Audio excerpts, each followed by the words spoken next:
people give up on themselves easily. The real challenge of growth takes courage. You have got to make a declaration that this is what you stand for. You're standing up for your dreams. You're standing up for peace of mind. Take full responsibility.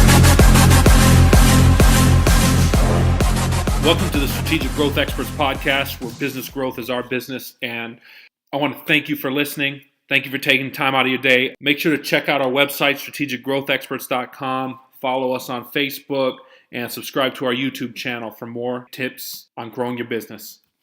All right, so I've got Dan Lok here, the king of high-ticket sales. Dan, how's it going today? I'm doing good, Brandon, and look forward to chatting.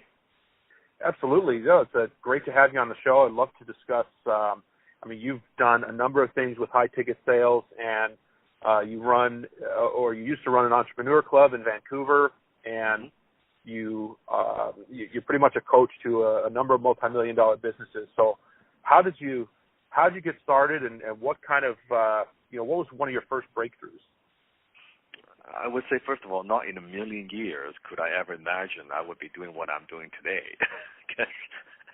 Because I first came to Canada years ago with no money, no connections, and not a word of the English language on my lips. I couldn't speak a word of English back then. So I had to learn it from scratch. So then as an immigrant, my mom and I, we moved to here when I was 14 years old. And then at 16 years old, my mom and dad got divorced. So as the only child in my family, I had to mature and grow up very quickly because I wanted to take care of my family. Now, shortly after that, probably when I was 17 years old, my dad went bankrupt. So at the time, it's the first time I had to learning to rely on myself, that I had to take care of myself, and I just couldn't count on anybody, not even including your dad, right? Because at first he was sending us a little bit of money allowance, then he couldn't do that anymore. So my mom and I, we were living in a one-bedroom apartment that we were renting in a not-so-good neighborhood in Vancouver. And so that was my motivation. So I started my first business when I was in high school. And my entire life, I've only worked for somebody for only 1 year as a grocery bagger in a supermarket. That was the only job I've ever had, Brandon. I've never had, and also I don't know. I forgot what it's like to work for somebody else. The whole life I've always worked for myself, and so started my business very early. And during the time, I've had so many different failures. I tried a lot of different ideas, crazy ideas. I was fixing computers for people. I was, involved with vending machines, trying to sell, bubble gum and all this crap, and none of them worked. But it was just, I've always been very entrepreneurial. I wanted to make money and be successful, and I think a lot of people, even listening to your show, I think we all aspire to do that, and that was just me. And unfortunately, I failed at 13 businesses before having my first success. My first breakthrough is when I found my first mentor. His name is Alan Jacks. And Alan, at the time, he ran a very successful financial education company in Canada, probably the most successful. And very successful guy. And I found him, I asked him, I begged, I plead, I stalked him at his office. I kept bugging him until he said he would take me on, just to like it. And then I was going to his office, and he took me under his wings. I would go to the office. I would, at the time he was doing a lot direct mail. I would lick the envelope, and the stamps, and take it to the postal office. I would clean the office. I would organize the paperwork, and doing all of that I worked for him for about a year, and I always refer that year as the $1 million year of my life, because I got $1 million worth of education from him in that year, and and that was in my early 20s, and until now I'm 37 years old. I still maintain a very good relationship. So that may not be the answers for everybody, but that was the answer for me, finding that mentor. That was the first breakthrough. Yeah, one of the things that I really like about your book is that, you're so unobjective. Like you just said, that may not be the answer for you, but that was the answer for me. And I think that's one of the things that, at least from a lot of the experts out there right now, that I feel sets you apart, just from kind of how you approach the factuality of being an entrepreneur. Because, like you said, you failed 13 times. There's, not everything works. It looks glamorous from the outside to some people maybe, but it's not it's not like cut and dry, you're going to win every time type deal. You have to do the things that people aren't willing to do, like clean the office and lick the envelopes, and whether or not you're being paid for that, but you're getting the education from a mentor. So that's and really I think, valuable. Brandon, sometimes I joke about it. If I'm speaking to a group of people, I put up their hand, I say, you know what, chances are, I ask them, I am in front of you speaking and teaching, chances are because I failed than almost all of you in the room. I've lost more money than all of you. I probably have lost more money than half this room combined together, right? So it's that because I just fucked up more times than most, and if I learn from it. And you talk about the whole expert thing. Unfortunately, to me, as you know, Brandon, you interview a lot of different experts too. And the expert industry, well, it's good and bad. I'm going to go on a little bit of a rant. Yeah, by all means. First of all, a lot of these experts, as far as I'm concerned, they have no depth. It means that they've got some whatever program they're selling, but other than that, they're not very smart entrepreneurs, right? There's some salespeople. And they're being put on this pedestal, and oh yeah, they teach these people. Yeah, they actually don't know a whole lot, unfortunately. That's why when you talk with them, they actually have no depth. I won't name any names, but there's so many of them. Okay, that's one problem. They actually haven't done a lot. Let's just put it this way. And second is a lot of them with whatever they're doing. Like, here's a great thing, like, if one thing that people talk about, if you want to find someone to learn from and to be a mentor, or before even invest a freaking dime in the next program that you're going to buy, ask yourself 3 questions, okay? Look at the guy. Look at the expert. Besides him or her selling whatever they've got, the program they've got, the seminar they've got, besides that, do they make money from anything else? Yeah, what have they created? Yeah, what have they actually done besides selling you shit, right? That's question number 1, okay? Mm-hmm. Number 2, have they had a long period of time, like a track record of success, or they just kind of fly by night, they just show up out of nowhere, 23 years old, right? You know what I mean? Mm-hmm. It's dumb, right? Do they have a long track record of success? Second of all. And third is, whatever they teach, are they teaching you gimmicks, or are they teaching you a set of principles that you can actually use for a long time? Are they just teaching, he says 5 magic step to X, or 7 step to Y? Hey, man, just buy my program. All your problem will be solved. If you believe in that shit, we got to talk. Because business is not like that. Business is no blueprint. There's no magic system. There's no magic pill. There's no magic button that you push. There's none of that stuff. Entrepreneurship, by definition, it's about creating. It's about innovating. Now, although there are principles you could follow, success principles, business principles, 80-20, follow that. But no one can give you like point A to point B and say, hey, just take this and you get that result. It doesn't work that way. It just does not work that way. So if you ask yourself those questions, have they been there and done that? Do they have a long track record of success? Besides selling you shit, how else do they make money? That just eliminates about 95% of the so-called gurus experts on the planet. Because unfortunately, I know that circle so well. I can tell you the guru, the expert circle, and this is coming from me. It doesn't get me blunt on that. A lot of them don't have fucking money. They have no money. They got no money. They're teaching you this, they got no money. They're making how much they're making, and they may be making a few $100K. It's not a lot of money. Right. It's just a fact.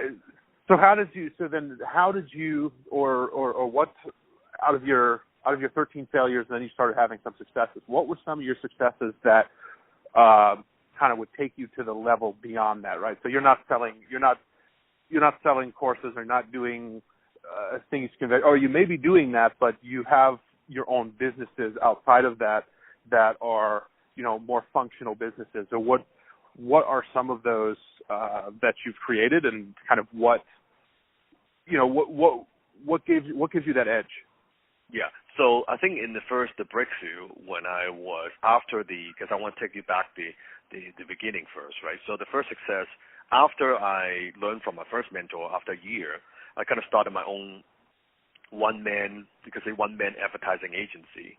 So I was in my early 20s, and I was just writing copy. I was a copywriter. I was writing sales copy and sales literatures for entrepreneurs. That's how I kind of got into it. So in my early 20s, at the time, I was making about like $10K a month, and may not be a lot of money for some people. I get it, but for me back then, it was a lot of money, right? I was a young kid making that kind of money, be able to pay off some of the debt and take care of my mom and take care of myself. So I thought I was very, very proud of that. And then from there, you could say, we're talking many years ago. So I took some of that money, and then I went online. I was selling stuff on eBay. I was selling Bruce Lee collectibles. I'm a big Bruce Lee fan. And just selling stuff buying them from Hong Kong and selling them on eBay and flipping that. And then I got into affiliate marketing. And at that time, you could say a little bit of luck, but I was making a ridiculous amount of money. I remember my friends and I, we would go out and we'll, go out for dinner, and we would drop like $3,000 a night, right? And I don't even freaking drink, right? and I don't know how we would spend that money, but we would spend that money. And it was crazy amount of money. And from there, I've started so many different companies. One of my companies, Charm Junction, which we sell the brand of jewelry called Pandora. You know Pandora, the bracelets, right? Yeah. So we are the only one of the two companies that can sell that online in the entire Canada.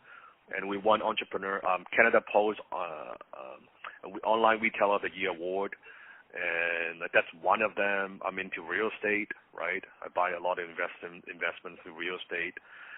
So besides my teaching, and I've got software company, and so right now currently I'm a partner and I own 18 companies in all different sectors, right? All kinds of different sectors. So people see what I teach. Yeah, that's like maybe 10%, 15% of what I do. Mm-hmm. At the same time, I don't feel people brag about whatever they've done, and I'm like, I look at that, I just shake my head, right? Yeah. I mean, that's always authenticity, and I know it could become kind of a buzzword, right? But you got to be authentic. I mean, because it doesn't matter what level you're at. There's always going to be someone who is at the next level, right? So and you got to seek those people out, and you've got to, you've got to, kind of open your mind. Yeah, exactly, Brandon. That's why I'm so passionate. As you know, you watch some of my videos, my YouTube channel. I upload video every single day. And partially you could say it's for personal branding, but I know 99.99% of people watch my videos I'm not going to do business with, right? They don't fit the criteria with the people I want to do business with. And that's okay. But I get excited every single day. Every single day I get hate, comment, and emails. But every single day, I also get a lot of positive feedback from people. Young guy just this morning, right? I saw that 14 years old, right? Watched my video, got inspired, wanted to be an entrepreneur, working hard, hustling, love that. 55-year-old watched my martial art video and now want to take on martial art and better his health. I love those comments, right? So that's my passion. Like some people, they like to golf. Some people, they like to go fishing and all that. I like to teach. I'm a teacher. So that happens to be my gift and my passion, and I get a lot of satisfaction from it.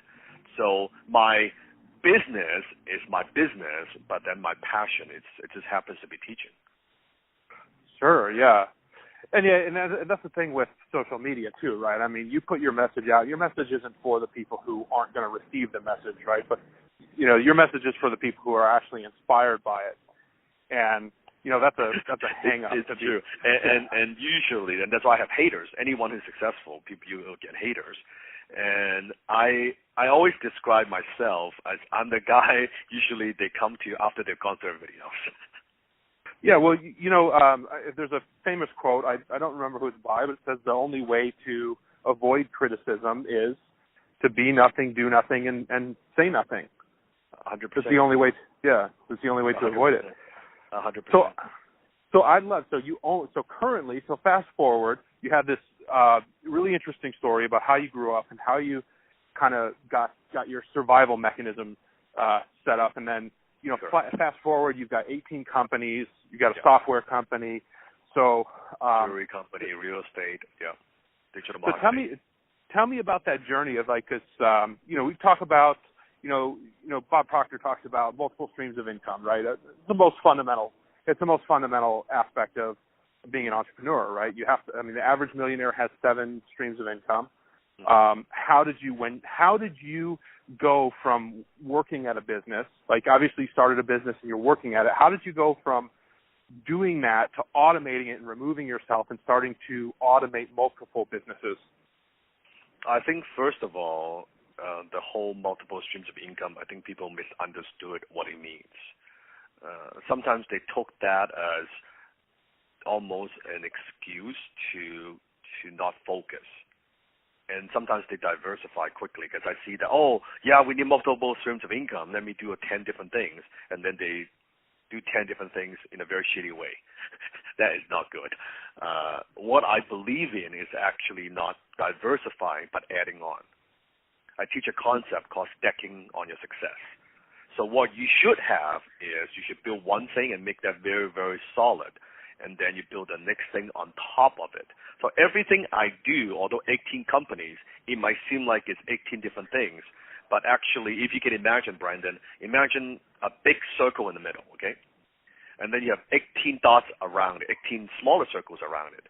Everything that I do is actually very interlinked.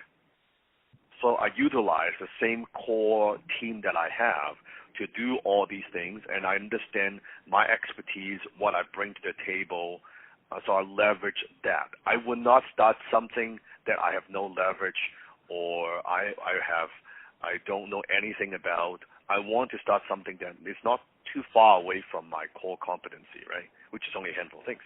So with that said, how do you go from one to many? Not everybody needs to do that. I do that because I just like the challenge. I like the different things. I'm one of those entrepreneurs. I don't like to just do one thing.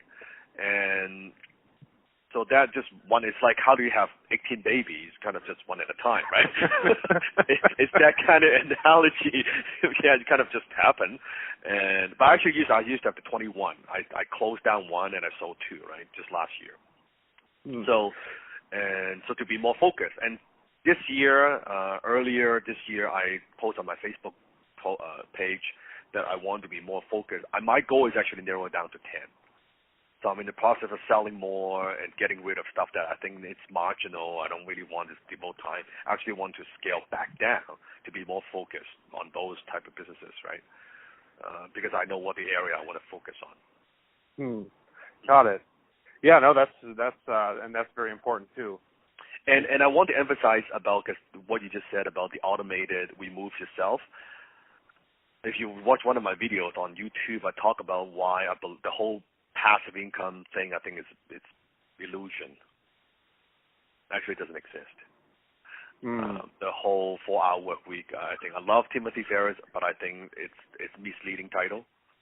I love the book, but the title sells is very compelling, but I don't think that is a good idea. I'll tell you why it's not a good idea. Just prove it to you. Think about most people, on this journey, they want to get to a certain point that they want to be financially independent, right? Passive income, and so then they would retire from whatever they do, right? You think about a lot of people on this journey. And they want to be able to take a month off, go on vacation, and their business will still run itself, right? You heard that before.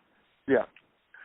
I would say if that is such a brilliant idea, if so good, look at the people in the Fortune, like 500.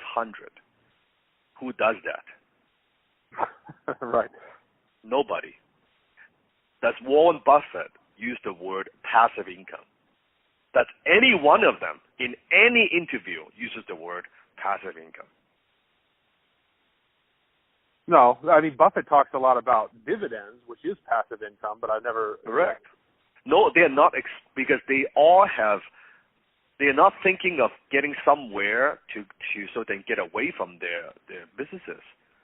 They have, all of them have made enough money that they don't have to work. Funny thing is, they all have retire to the business, what they do. They love what they do versus trying to get away from it. And that's what I've learned, right? At an early age, I was thinking, well, let me make enough money so I don't have to work. Well, I did that. I was sitting on the beach for 2 freaking months. First month I was on the beach, I got tan. I said, this sucks. This is boring, right? Month 2, I said, no, maybe this is not the way. I was at the time renting DVDs. I was watching 8 movies a freaking day, right? After a month of that, I'm like, this is stupid.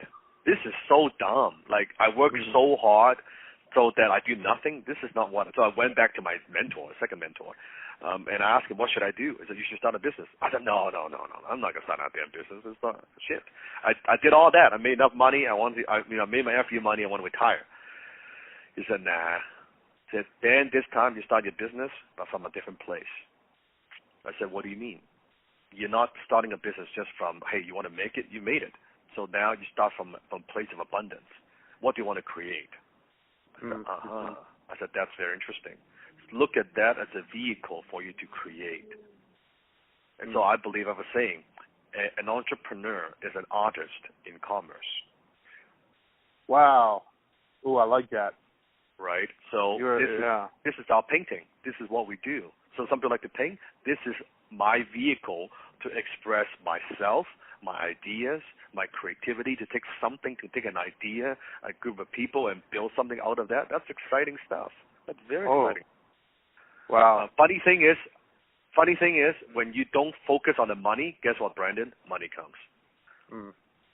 I don't need to worry about the money. You do the right thing for the right reason with the right people at the right time, money shows up.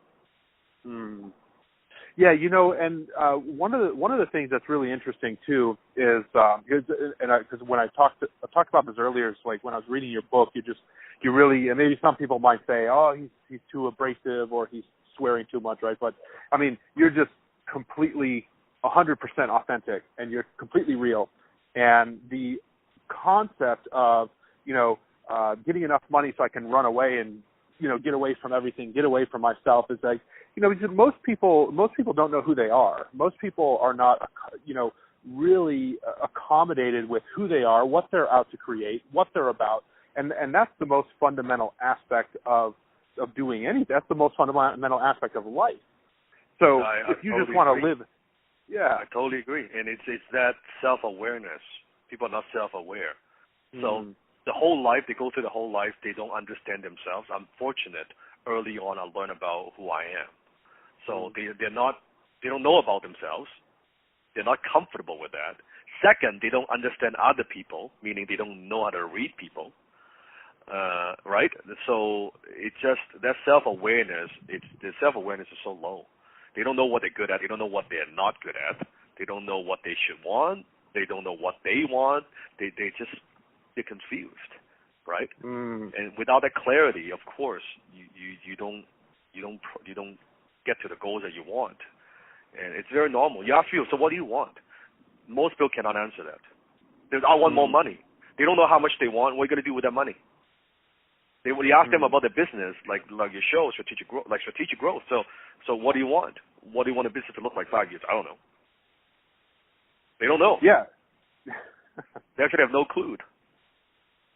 Versus me, I can describe it's so precise what's in my mind. Like I have a goal, I want to get a brand new office in downtown. I can visualize, I walk up to the elevator, the entire floor is going to be, my office is going to be at the corner, and this is what the receptionist will look like, this is what my signage will look like, this is what my freaking light will look like, right? That's how clear I have in my mind. Yeah, so really, really applying the principle of envisioning what you want. Really creating that, kind of painting that picture. It's so clear. It's no, you can ask, so I can make that happen. I know what it's going to feel. So when it happens, I'll share a quick story with you. This is actually pretty interesting. So years ago, as a young guy, one of my dream car was the Master RX-8 in red. And at the time, I was driving a Master 3, I believe, like a hatchback. That's all the money I had. So, but my goal was, I want to get a sport, young guy, right? I want to get a sport car, RX-8.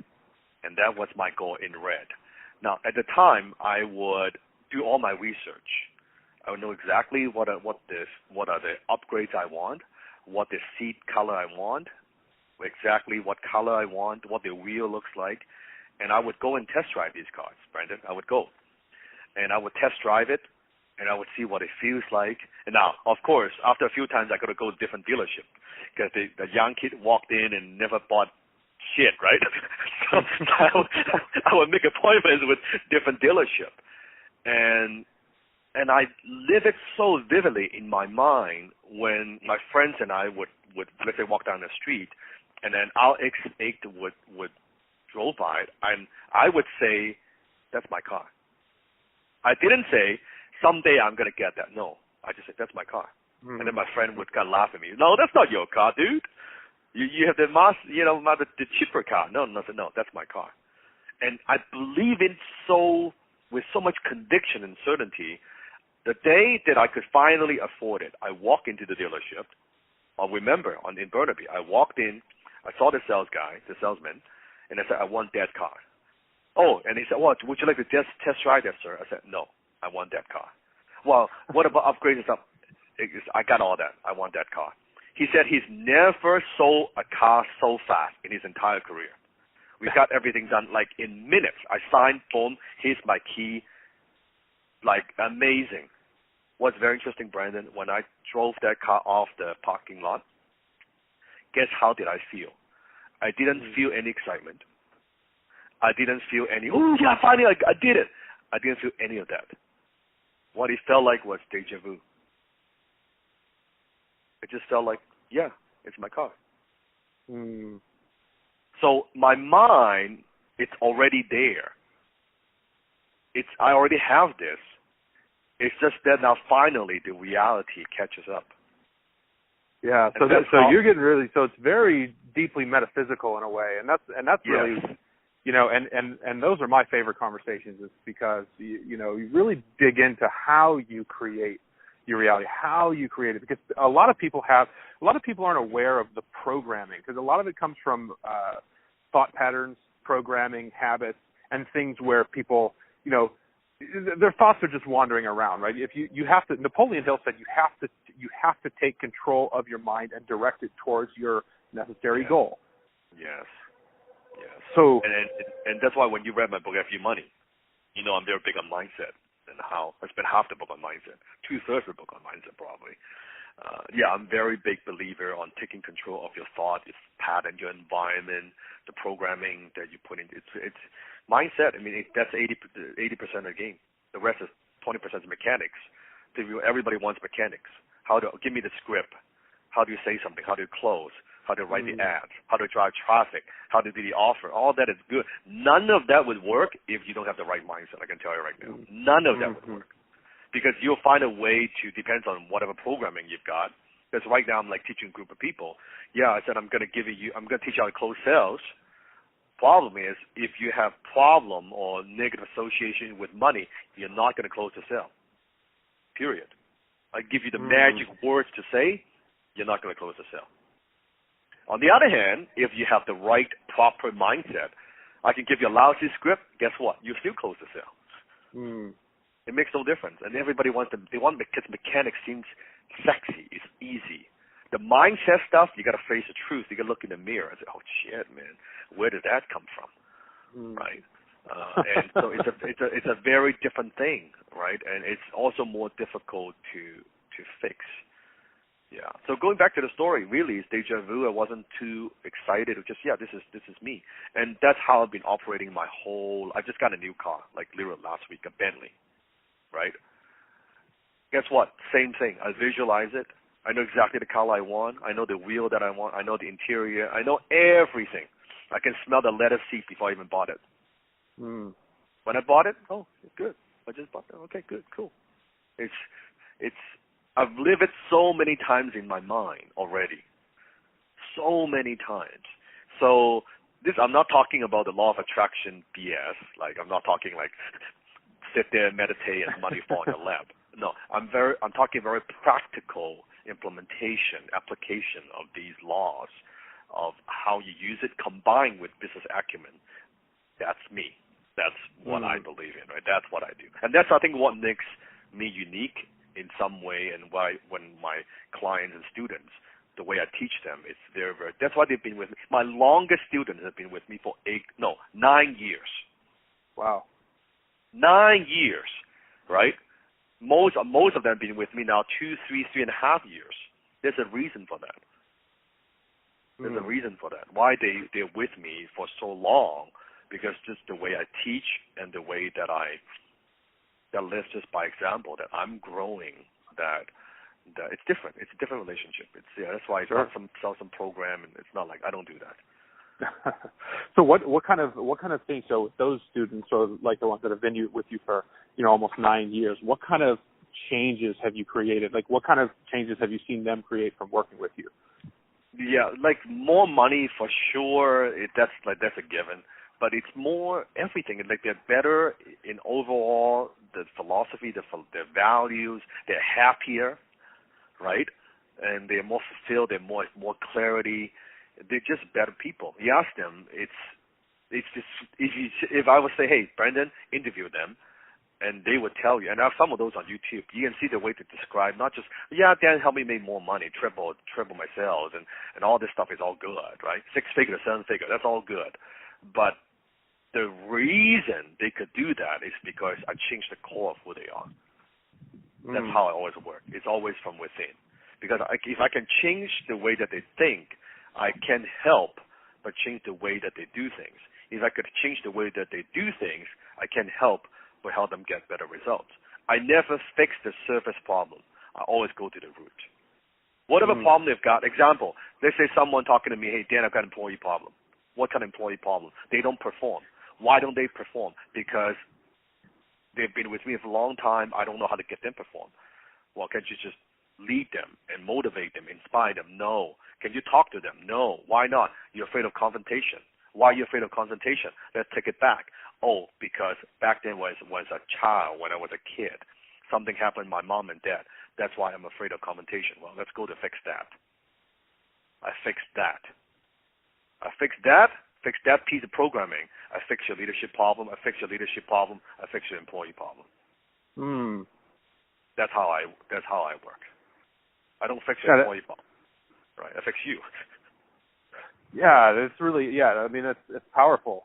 That's powerful because that's the core of your results come from thoughts, feelings, actions, and then how that exists is primarily just based on programming. And if you're not programming yourself and driving your destiny, then all sorts of things are happening and blocking and coming up, and there's no end to the amount of value you could get from that style of coaching.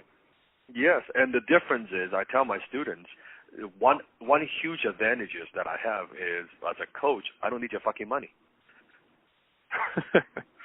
And that's just, so I don't need to hold back. I don't need to please you. I don't need to say the right things to make sure you stay with me. I don't give a fuck. Yeah, one of the stories that I really liked from your book was you said there was a business owner who owned like some Chinese restaurants or something. Correct, a chain of them. And said, and you were basically, I think you said you had your price, which you have for one-on-one consultants, people coming in and consulting with you one-on-one, and this guy wanted you to come to him, and you said, no, I don't operate that way. He offered you double the money, and you said no. No. And so what kind of what drives that? Because the way that I see things, it's not that I mean, money is nice, but it's about living life on my own terms. I'm very clear of what I want and what I don't want. Like, I'm so grateful, Brandon. I can't tell you how grateful I am. I have so many friends who are very, very successful, more wealthier than me, okay? Guys worth $100 million, $200 million. They look at me, they're like, fuck, I wish I could have that kind of freedom. I wish I could operate more like you. Because they look at my life, they said, Dan, you don't, like, the people around you, the stuff that you do, I mean, I said, I don't have a lot of things in my life I have to tolerate. They have. They're shareholders, employees, managers they have to tolerate. I don't have that. If the people that I don't want, they're not in my life, guarantee you. I can promise you. If I don't want them there, they are not there. If I don't want to do an interview, I'm not doing a fucking interview, right? So everything I do, I want it because I want to do it. And that kind of living life on my own terms, yeah, it's okay. Yeah, it's whatever, $20K, who cares? I can always make more money, right? Yeah. And it's that kind of mindset of that. But I've been living this way for so long now. In some way, it's just I don't know how to live other way. But even people with more money, they look at what I do. It's just, and that's why they like having conversations with me, because they just like my philosophies and how I live life and what I do, and they get some value out of that, and I just share with them.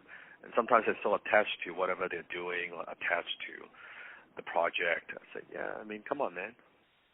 Yeah, in a way too. In a way, it's almost like your affirmation of control. It's like, hey, I'm in control of my life, and Yeah. I mean, you're really affirming not just yourself but to the universe that you're in control, and that's how things kind of seem to move for you. So yeah, and the more you do, and when you get there, you notice how.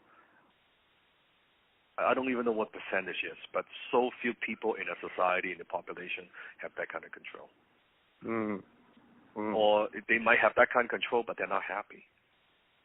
Yeah, I think there's an advantage too. One of the things that I've been learning from there's a certain advantage coming in, kind of to the first world as an immigrant, or having some sort of coming in as an underdog, because I think you have more value on, the basic essentials and necessities and things that initially your mindset is different. Like, I think that a lot of people, because of the abundance of everything here, I think a lot of times, people will, it's easy to take things for granted, right? So, 100%. Yeah, so it's like, yes.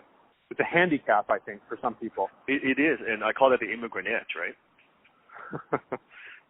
Truly is. It's because, you know what, we have to work 2 times as hard, 3 times as hard. We had to deal with more negativity. We have to deal with more judgment. We have to deal with more of everything, right? And so that, like, when I get hate emails, I actually save them, put in my folder, because that motivates me. I don't take it at all. It's so negative. It's okay. And I know when people send me hate stuff, like hate messages, haters, you got to understand, it's a good tip. Haters don't hate you. They hate themselves. Yeah. They don't hate you. It's something about what you do, what you say, triggers something about within them, insecurity, incompetence, that makes them mad. You become an outlet, right? It's not about you.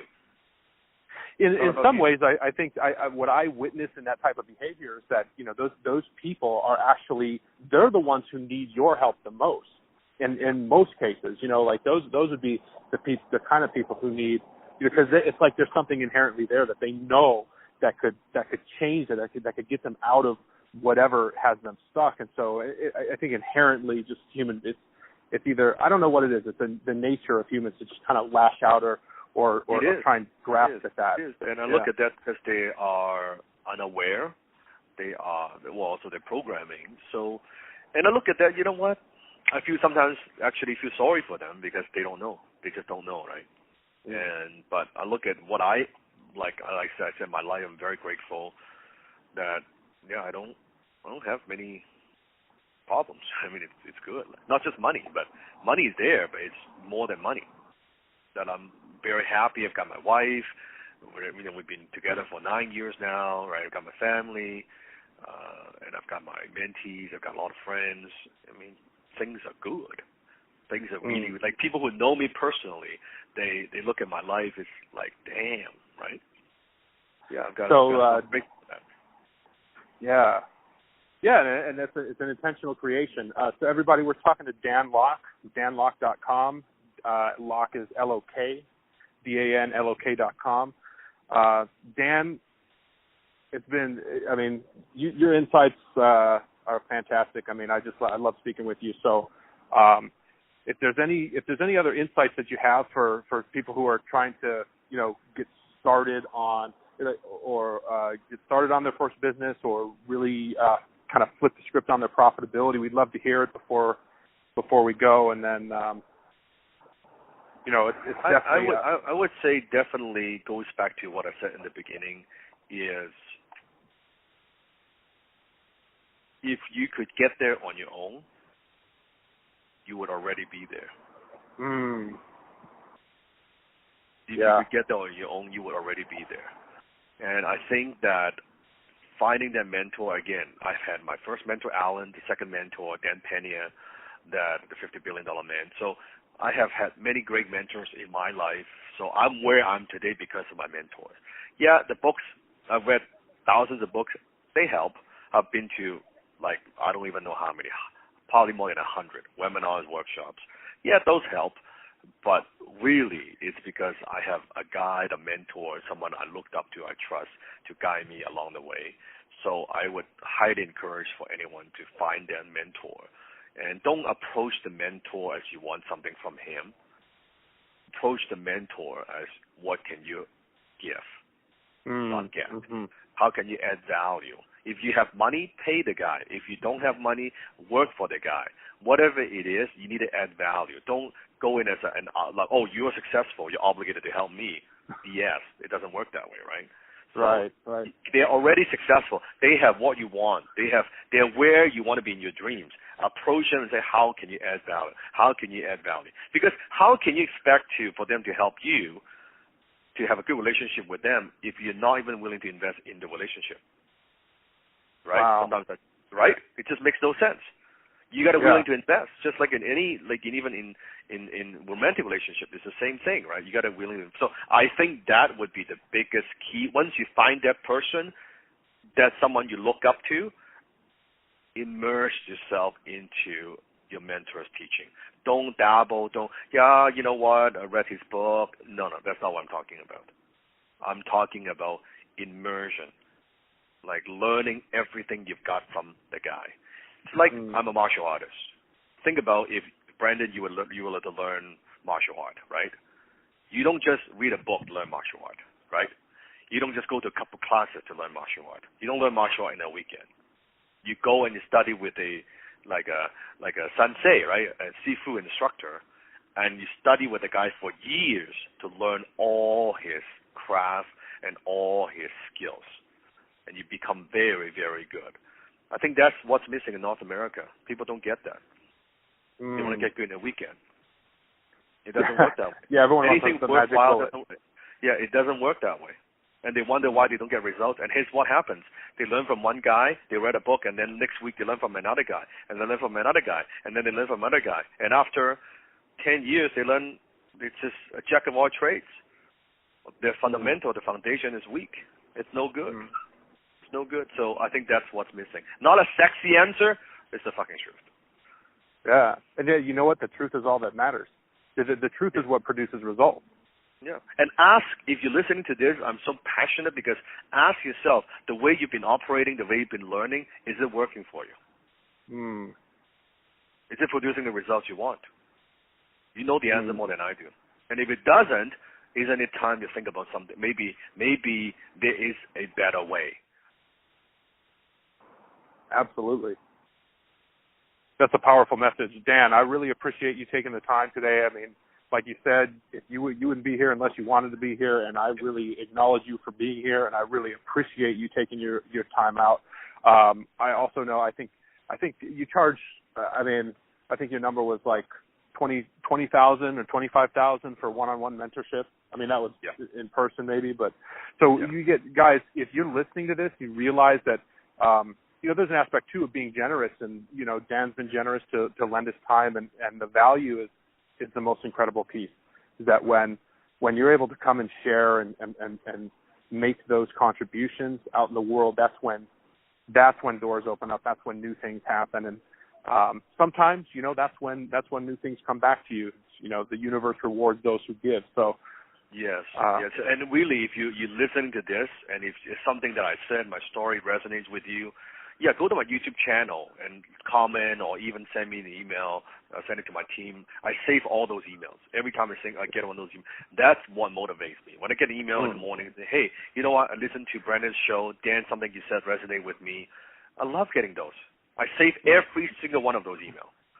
So if something resonates with you, please let me know. I really and if you send him hate mail, he's going to have that on file too. So on two, I put it in 2 different boxes, right?